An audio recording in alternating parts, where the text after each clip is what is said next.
And we are live. Welcome, mystery and thriller fans. I'm your on-air host, Sara DiVello, and I am so excited to welcome to the show tonight debut author Rebecca Keller, here to give us the inside scoop the night before her very first book comes out, You Should Have Known. Rebecca, welcome to Mystery and Thriller Mavens. Tell us about this book. Thanks, Sarah. I'm so excited to be here, and I'm, thrilled beyond belief to have a book about to open. To walk into the bookstore tomorrow and see it there will be a real thrill. So You Should Have Known is about a woman, a 70-something-year-old woman named Franny Green, who she's in great shape, but she takes a fall, and so she ends up. Her kids kind of prevail upon her to move into an apartment in a retirement apartment. And while she's there, she meets someone named Catherine and becomes really good friends and is excited about this kind of new phase in her life until she realizes that Catherine's husband is the corrupt judge who she blames for the death of her granddaughter and the breakdown of her daughter. So the story unfolds from there with what Franny does with this devastating knowledge. Ooh, well, that sounds very tantalizing indeed. And I can't wait to get into every delicious detail. But first, I just want to welcome everybody. So we are going live to 6 different destinations across Facebook and YouTube. So no matter where you're watching from, mystery and thriller loving friends, you're in the right place. This is the right time. It is Mystery Monday. And because Mondays can be murder, we're going to make them a little less painful for you. So if you've been here before, you know the drill. And if you're new, welcome. We're so happy. Here's the drill. Every Monday, I give you my handpicked featured authors, and you get to ask them anything. So ask Rebecca about the process of writing this book, about her creative process, about her daily writing practice, about her title, her cover, the story, the characters, any questions that you have weighing on your mind, we will get them right over to her. We are welcoming you from all our platforms. And while everyone's taking a moment to think of their questions, I want to get into some of the amazing praise. So Publishers Weekly, I'm going to pop this up for us all to read together, notes that this is a, quote, nicely observed and carefully crafted plot. So let's pause there, Rebecca. Are you a plotter? Did you carefully plot this book? Well, not from the beginning. I sort of it evolved, put it that way. In revision, I was very careful about the plot and took a lot of time making sure that all the parts fit together.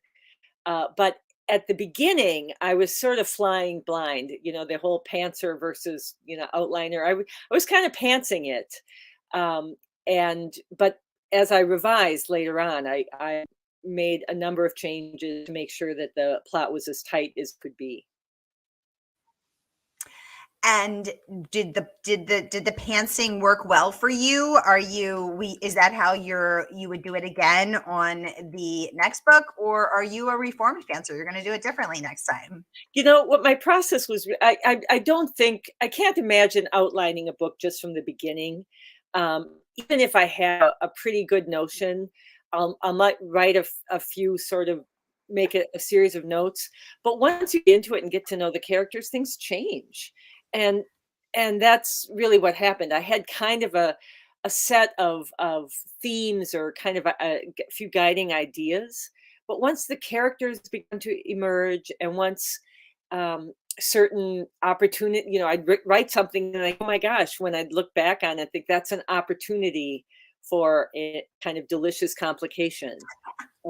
Then things evolve. So what I tend to do in terms of outlining for the other writers out there, once I get much of the way through a first draft, in order to get up above it and kind of sense of what's going on, then I go back, and it's not exactly outlining it as much as it is just writing down what I have happening so far in each chapter, and each, maybe sometimes scene by scene, and then figuring out how they line up, how they don't, what needs to happen, what's a problem, and etc.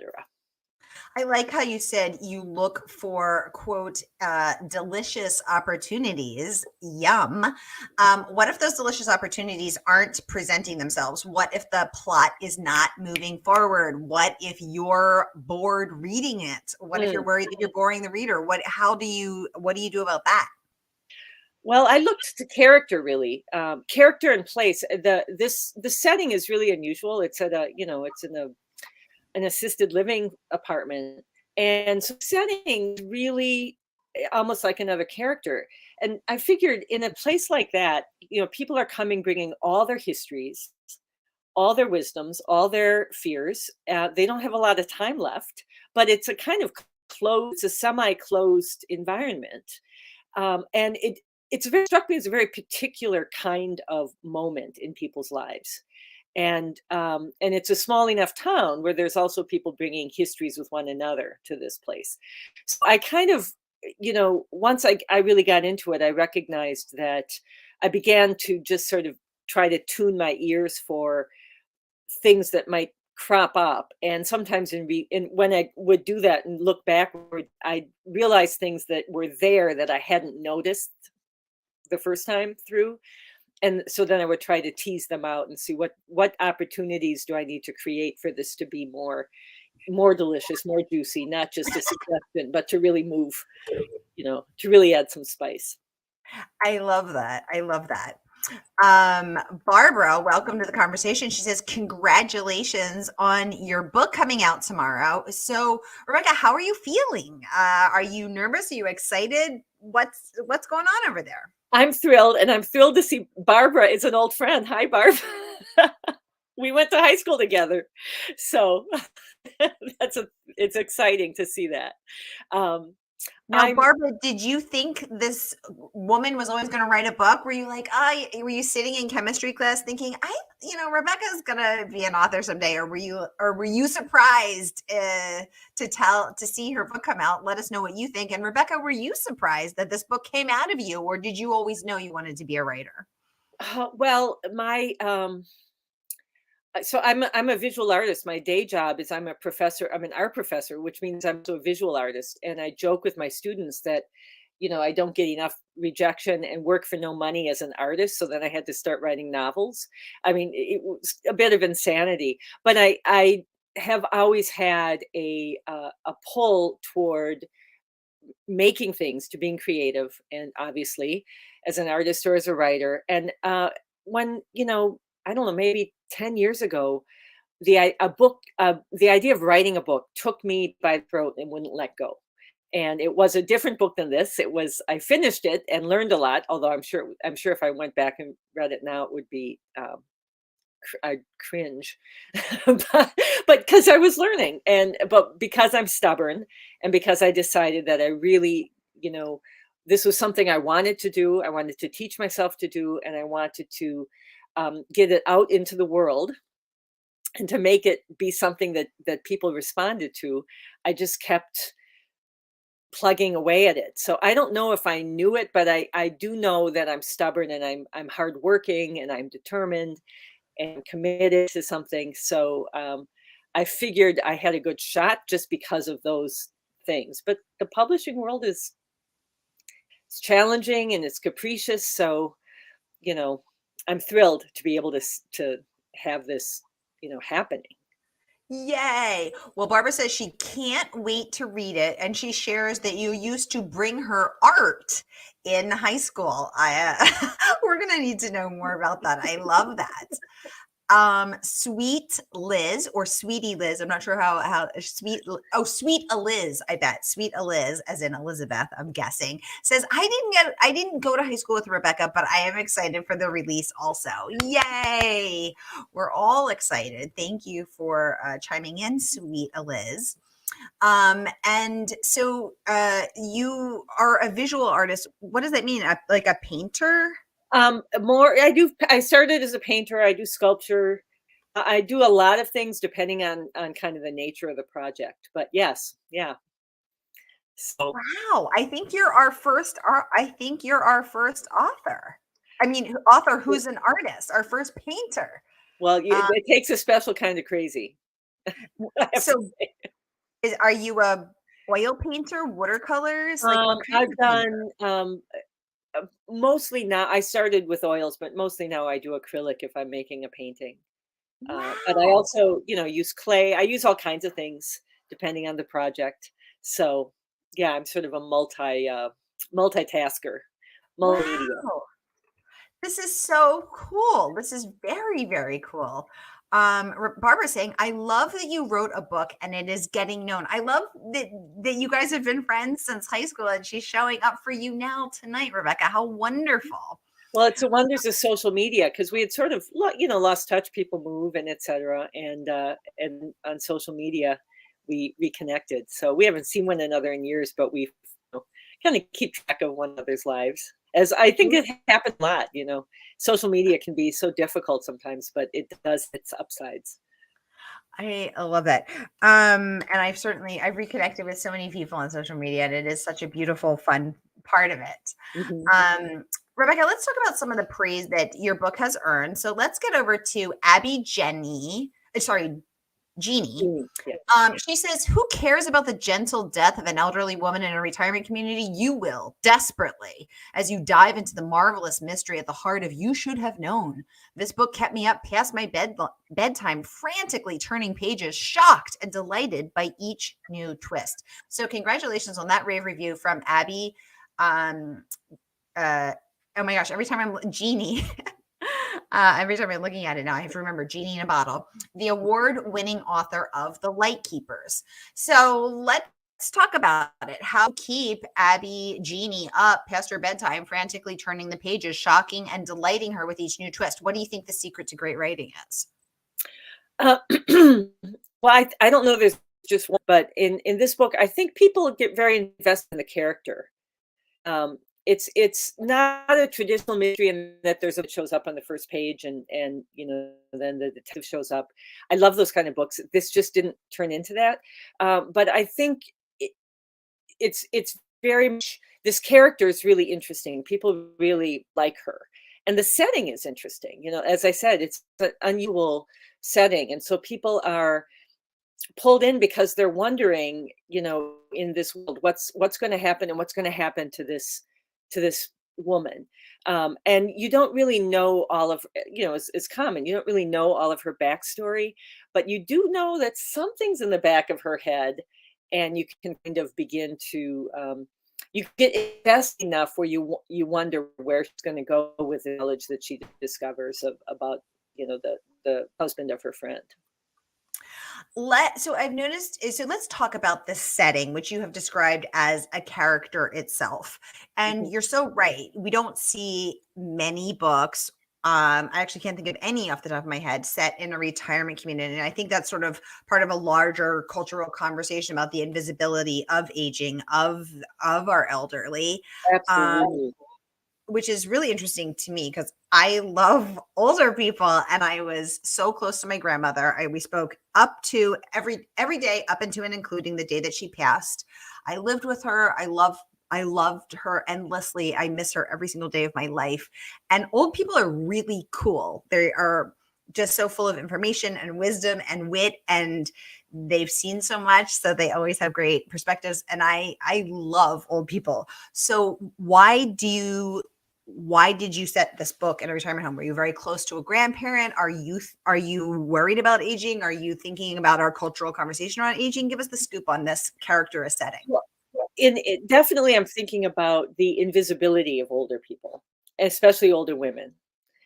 It started with the idea of those. So largely, this novel focuses on on the idea of revenge, and on a essentially good person stepping out of that and doing something kind of reprehensible, or possibly doing something kind of reprehensible.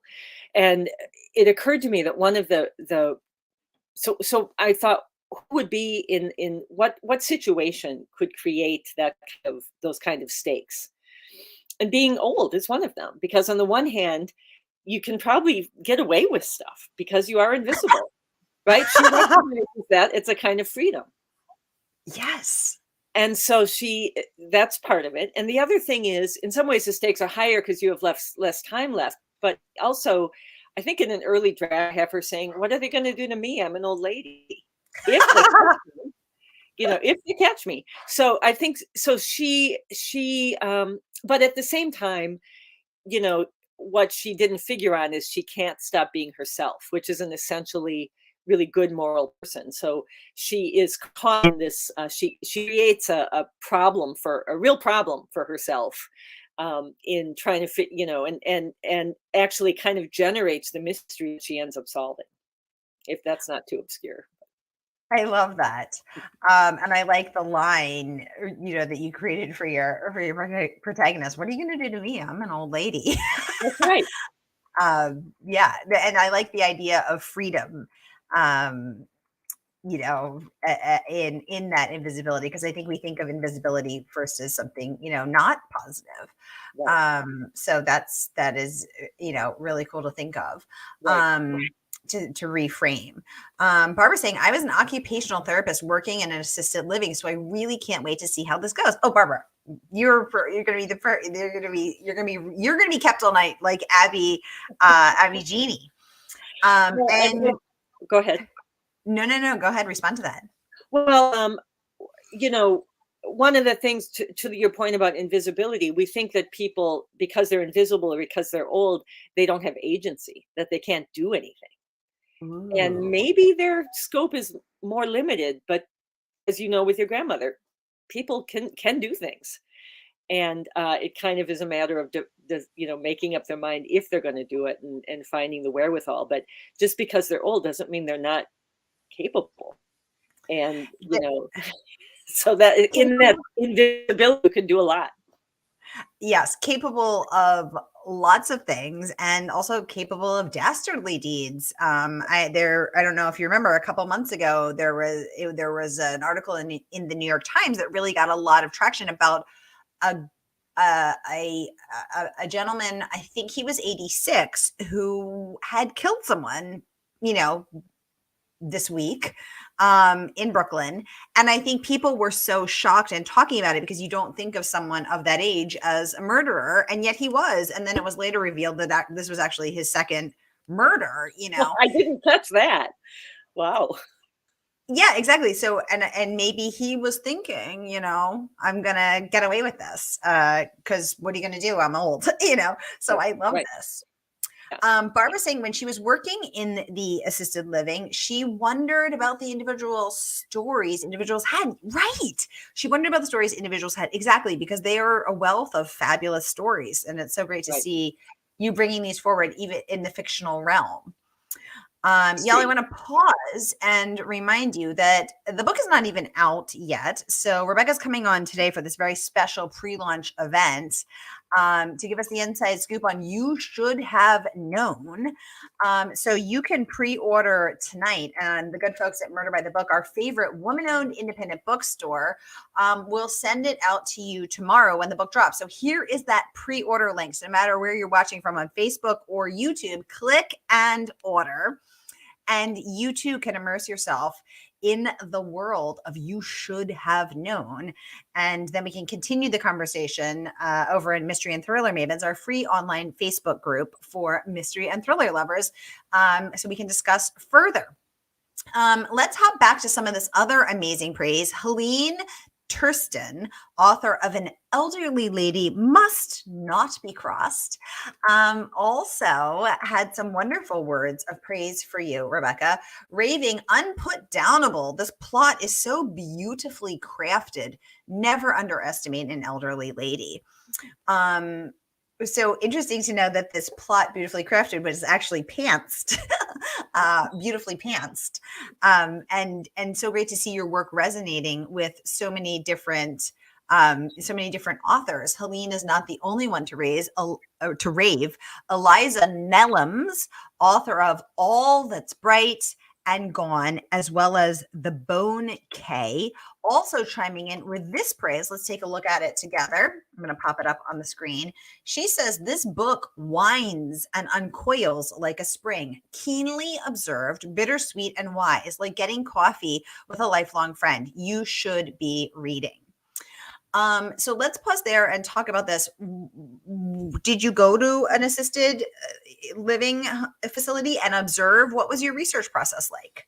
So the research consisted, there were a number of things that I did. Among them, I spoke to a medical professional who, as you know, the main character is a retired nurse. So she has a lot of medical knowledge. And so she's not a disinterested observer in the processes of, care at this place. So I spoke to doctors and nurses who had worked in assisted living facilities. I also, a lot of this came together when my mother entered an assisted living. And so I had an up close and personal view of, and it was a lovely place where she lived. She passed. In fact, that's where she was when she died. But it was a really nice place. But we looked at a lot of them, and it just struck me that it was a very particular kind of place. My mom was in sharp and fine, and the people that she lived in that were in this apartment building were also often very sharp, but had some mobility issue or whatever. And it, like I said, it just struck me that all these people are bringing all their histories. In some cases, they know one another. There were people that she saw there that she hadn't seen in years who were in her town. And so I thought that's a pretty rich soup, a pretty lots of opportunity. I mean, we have all these books about high school, which is kind of a similar thing. But now these people have lifetimes of history. They have families that know one another, and they're in this place, and they're facing the end of their lives, and their families are involved. So it just struck me as a really, a lot of opportunity there to create a lot of things that bumped up interestingly with one another. I like I that. want to point out, her daughter's a significant character in the book, and I think a lot of readers, a lot of readers are women who are of a certain age where their parents, they're dealing with their parents and their kids, and this book has a fair amount of that. Yeah, exactly. Because it ends up being a group endeavor and a group decision and a group journey. Right. We have a mystery user here saying, I love that older people are becoming great characters in fiction. I also read another story titled Killers of a Certain Age by Deanna Rayborn. Yeah, so Deanna came on for a special pre-launch event with us in September. And I was thinking the exact same thing, again, in that same way that the retired assassins that took center stage in Killers of a Certain Age were used to now being overlooked, because who the heck would be an assassin over the age of 30, 45? I don't know when the assassination retirement age is, but When the assassin pension kicks in. I don't know these things. But yeah, these ladies flipped the script and used that to their advantage in terms of, their invisibility, their elderly aging invisibility to their own advantage, because who would see them coming? Right. I was thinking that. I love that you brought that up. Thank you so much. What a great comment, great insight, great comp. Thank you. And I liked how you described it as a rich soup. All of these all of these stories, these experiences of all these people with their rich and varied histories. So thank you for that lovely analogy. Now, Rebecca, some people will be watching later with us. We get a lot of people who can't join us live. So I let people submit questions in advance. So we have a few of those to get to as well. So let's dive into those. Anna would like to know about the title. Well, the title, this was not the original title. It was not the title I wrote. The publisher, when the publisher got to me with an offer, there were a very, very few notes, actually, and very few suggested revisions, but they did want me to think about a different title. And so we were back and forth a little bit. We spitballed a few, over email.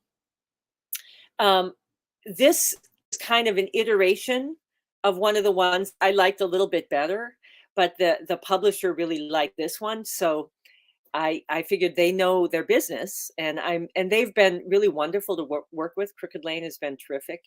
And so I just, at that point I was like, I guess that's what we're gonna go with. So, they really wanted this title, and I think it's a good title actually. Um, but I it was one of those things where I kept thinking if we had another week, I could come up with one that I felt was like perfect. But Mm. that's how life kind of plays out. They were very happy with it. So, and they know what they're doing. They know their business.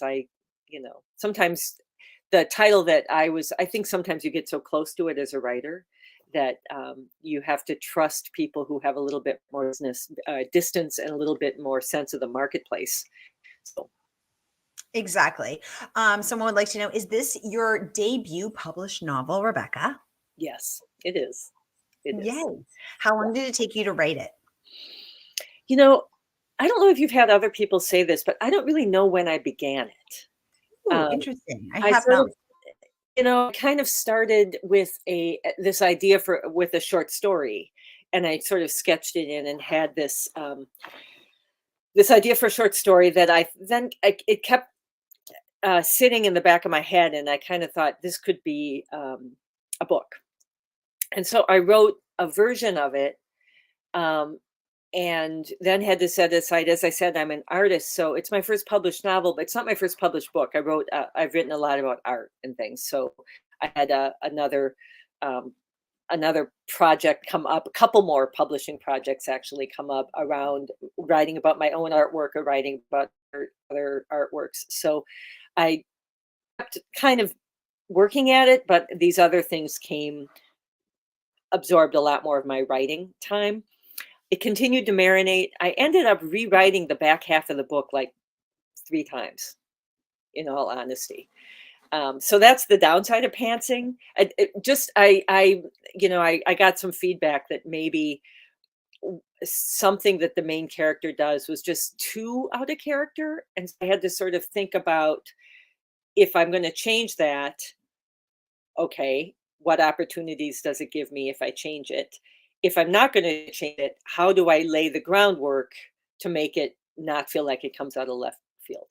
Ooh. So that's kind of what happened. So, one thing or another, collapsed time, it probably took me, 4 years, but spread that 3 or 4 years over 8 or 9 years. Excellent. Sweet Elizabeth says, as I approach 60 this month, happy birthday, sweet Eliz. She says, I have been loving all the books like You Should Have Known with great older female characters. Yes. And I think that's a really important point that you're bringing up there, which is that, everyone deserves to see themselves on the page. And that means literally everyone. So, I always think about diversity includes race, color, creed, orientation, identity, age, size, geographic. Like everyone should get to see themselves on the page. And it is so, so wonderful to see women of a certain age on the page. Ooh, now I rhyme. Um, we have another question. Wait, sorry. Is this your debut? Yes, it is. Okay, here's another one. Any advice for others who want to write a novel but unsure how to begin? Great question. I guess maybe just sort of begin. I don't know if there's any one template. Maybe have a sense of, maybe start with characters. Some people start with plot. Some people start with place. You might want to just sort of start taking notes, see what comes up. Some people, and I think this might be a good way to begin if you're not sure, is just to set aside 10 minutes, 15 minutes every morning and turn off your internal editor and just write.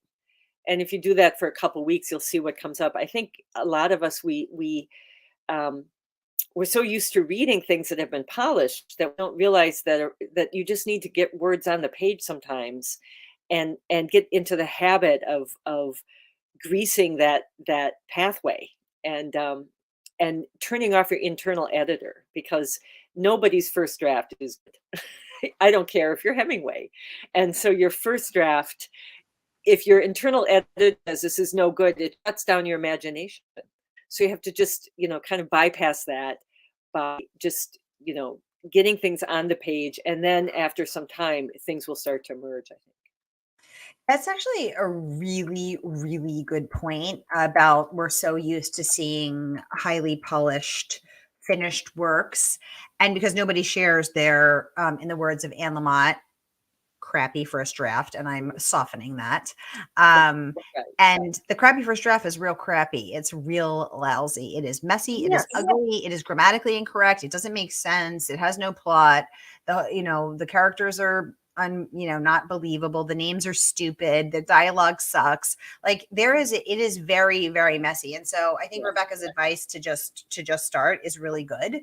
I think another one is write the book that you want to see, in the same way that Rebecca wanted to see characters of a certain age and a book set in, or an assisted living facility that wasn't out there. So she created one. So what books do you want to see? What characters do you want to see? What settings do you want to see? What stories are you not seeing that you would like to create? Or how can you tell a story that has been told 1,000 times in a fresh new way, using the voice and the experience, the knowledge that only you have, and what can you bring to life? Because everyone has something that only they know. And I think the other important thing to remember is that, everybody's experience is exotic to someone else. Because I think we all think, oh, well, my life's not that interesting, but it's very different than anyone else's life. There's also a lot of incredible resources. If you're interested in writing a thriller, there is Thriller Fest in New York, May 30th through June 4th, with craft classes, writing classes, how to sell your book classes, a chance to pitch the top 65 agents in New York one-on-one. So I'll put that link in the comments as well. That is thrillerfest.com. So if you are interested in writing a mystery or thriller, you should check that out. There's also a lot of other online amazing classes. So check all of these things out. I love the idea of an internal editor. Thank you. How do you, because I struggle with that too, Rebecca, how do you turn it off? Oh, it's hard. I work with this with my students too. Artists have this exact same thing. And Yeah. sometimes I think you just overwhelm it. That's what you give yourself 15 minutes and you force yourself to write for that 15 minutes. It's an eternity. It's an eternity. and then you do it again. And then maybe after the third time things start to come out. And you might then, look and circle words that you like, or circle ideas that have come up. And it might start to unfurl a little bit, and to open up like a flower, where you start to get things feel a little looser and a little, less constrained, because it's so, if you tell yourself, I'm going to make a great work of art, I'm going to make a novel, that's like saying there's a mountain and now I'm going to climb it without any tools or practice. And I don't know the pathway, and I don't know what I'm doing, but I'm going to do it. So sometimes I think you just take it in small chunks and just start and develop kind of a habit, a practice of doing it, where there's no consequences. You can be a fool. Nobody will get. And when you make that promise to yourself, then you can kind of shut down the voice that is saying you can't do this, or that's no good, or it's supposed to sound this way. So you end up writing stuff that sounds like a half-baked, copy of something. Really good advice. Really good advice. I'm loving this conversation. Here is that link for the Thriller Fest. If anyone's interested in writing mysteries and thrillers and working on their craft, working on pitching agents, here is that link. It's thrillerfest.com. All right, y'all, we are actually over time, but time flies when you're having fun. So here again is that link again to pre-order Rebecca's book. And the good folks at Murder by the Book will send it out tomorrow when the book drops. So exciting. Rebecca's debut mystery out now. You should have known. Rebecca, thank you so much for coming on and joining us and giving us the inside scoop on your process, your art, your creativity, your advice for writing. What a pleasure to host you. And congratulations. Happy Pub Day tomorrow. Thank you so much. Thank you so much. And thank you everyone for listening and for sending in and for buying the book. And I'm looking forward to hoping people like it. Yay. All right, y'all, go get a drink, go get a snack, and I will see you at the top of the hour with senior librarian and the founder of Dueling Detectives, Fabrizia Jones. She's giving us her hot picks for summer reading. See you then. Thank you.